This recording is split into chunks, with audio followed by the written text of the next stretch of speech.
Hello साथीहरू, आज म तपाईहरुलाई एउटा ल्यापटप यस्तो किस्सा छ जुन चाहिँ युएसबी चल्दैन है त। यतापट्टिको युएसबी चल्छ, यतापट्टिको युएसबी मा लाउँदाखेरि भनेको यो माउस चलिरहेछ त युएसबी माउस यही युएसबी यतापट्टि लगाइयो भने माउस पनि बत्ती बल्दैन, नो रेस्पोन्स केही पनि छैन।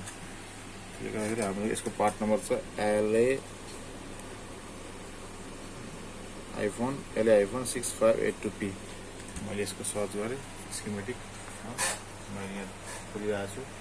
अनि युएसबी टक्कै युएसबी आइसी यहाँनिर चाहिँ कति छ, युएसबी आइसी U16, यो U16, यहाँ चाहिँ यो U15, यो हेरेँ मैले U15 यहाँ खोलेको छु।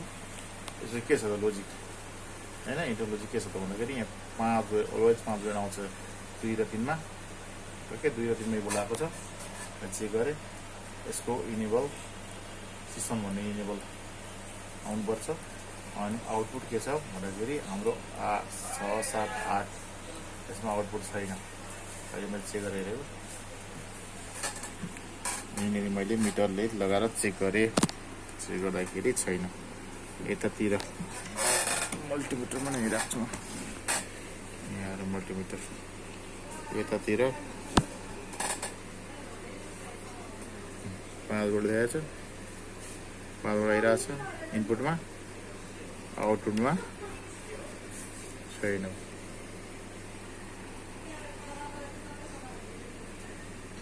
त्यसले गर्दाखेरि यहाँ माउसमा अब जब भोल्टै नआएपछि त्यही भएर माउस नबलेको कारण त्यो हो। हामीले यो इनेबल आएन, इनेबल खोजिरहनु भन्दाखेरि सिधै हामीले के छ भन्दाखेरि यसको लोजिक के छ त, यो लोजिक पनि भन्दाखेरि के छ भन्दाखेरि यहाँ के छ कमेन्टमा जाने जस्तै मैले अब यो दुईटा स्किमेट दुईटै खोलेको छु, यता नि खोलेको छु, कहाँबाट आउँछ भनेर यसको युएसबी को कति नम्बर पिन छ 1 2 3 नम्बर भनेको युएसबी बीसीसी, यसमा भनेको 5 भोल्ट आउनु पर्यो हो युएसबीमा।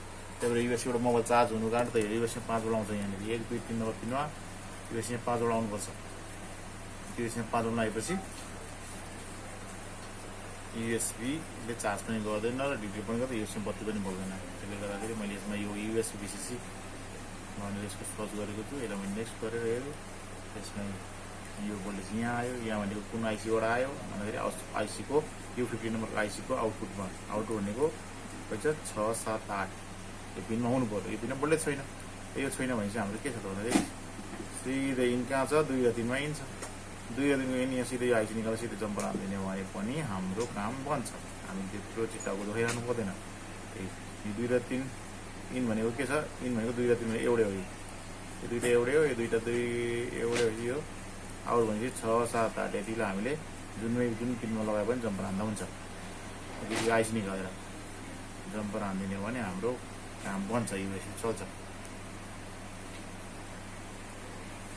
सहिलो छ, त्यति साह्रो गाह्रो छैन। यसको पनि अब यो कहाँ देखाएको स्पिकर पनि जुगाड गरेर हालिदिएको छ। यहाँनिर रिसिभर लाग्ने ठाउँ यता हो होइन, अब यहाँनिर हालिदिएको चाहिँ जोडाइ पनि टेप पनि होइन। अब यो मोबाइल पसलले गरेको है, कसले गरेको, यो मोबाइल पसलले पनि मेकानिक भएका छन् धेरै। यहाँ स्पिकर यहाँ हालिदिएको छ, यो पनि काटकुट पारे अब जुगाड, अब यो पनि सबै जुगाड गर्दा सब त कुन छ। उहाँले भने त ब्लुटुथ पनि चल्दैन भन्नुहुन्थ्यो, त्यो पनि हेर्न लागि छ होइन। अरू त सबै अब कहाँ गराएको कहाँ देखाएको, यसको यहाँको यो माउस कनेक्टर पनि छैन होइन, यो पनि खाइसकेको छ, खाइसकेको यो खोल्न नजानेर भाँचेको हुनुपर्छ। अब त ल्यापटप लगभग सबै चलिरहेको छ। हस् त, धन्यवाद। अझै पनि बुझ्नु भएन म रिपिट गरिदिन्छु। यसको भनेको युएसबीको कनेक्सन, यो पत्ता यहाँ पत्ता पनि हेर्नु, पत्ता नै खराब हुन्छ कहिलेकाहीँ, पत्ता भाँचेको छैन, पत्तामा यहाँ जोइनिङहरू कहाँ देखाएको जहाँ भए पनि यो अलिकति सोल्डिङहरू गरेको छ, रिभोल गरेको छ। सायद यहाँ एउटा आइसी पनि छैन, यतापट्टि आइसी पनि रहन्छ, एकतिरको चल्छ एउटा नचल्छ, यतापट्टि आइसी चाहिँ 6 खुटे आइसी। यहाँबाट यहाँ आएको छ, यो हेर्ने, यहाँ आउँदाखेरि अब यसको बोल्ट कति नम्बर पिनमा छ, युएसबीको कति नम्बर पिनमा छ हेर्ने। युएसबी कनेक्टरको यहाँनिर युएसबी कनेक्टर कति नम्बर पिनमा थियो, मैले दिएको थिएँ, मैले यसलाई ब्याक गरेर हेरेँ मैले हो, युएसबी कनेक्टर हो। USB कनेक्टर को JUSB2 ये नाम उन बस यहाँ बढी यहाँनिर छ JUSB2 जुमिङ गरेर छु JUSB2 यहाँ छ नाम JUSB2 यो कनेक्टरबाट त्यो आइसी मगा छ यो कनेक्टर कति नम्बर पिनमा छ 1 2 3